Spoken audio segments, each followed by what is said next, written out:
তোমাদের কাছে ক্ষমা চাইছি আর ভেরি সরি এইরকম ভিডিও পাবলিশ করার জন্য। Hello viewers, welcome back to my YouTube channel.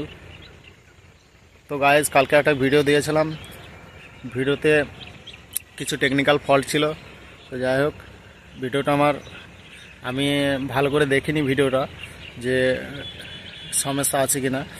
তো যাই হোক, পরে দেখলাম যে সমস্যা আছে, তো তার জন্য তোমাদের কাছে ক্ষমা চাইছি আর ভেরি সরি এইরকম ভিডিও পাবলিশ করার জন্য।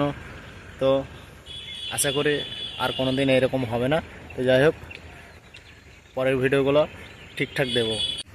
তো গাইজ, আমার মতো ভুল যেন তোমরা করো না। তো আমি যে ভুলটা করেছি, ভিডিওটাকে আমাকে দেখা দরকার ছিল। তো অবশ্যই তোমরা ভিডিও পাবলিশ করার আগে পরে থেকে ভিডিওটি দেখে নেবে কোনো সমস্যা আছে নাকি। এটা আমি কালকে এই ভুলটাই করেছিলাম যে ভিডিওটি আমি দেখিনি। তো যাই হোক, এরপর থেকে আর কোনো সমস্যা হবে না।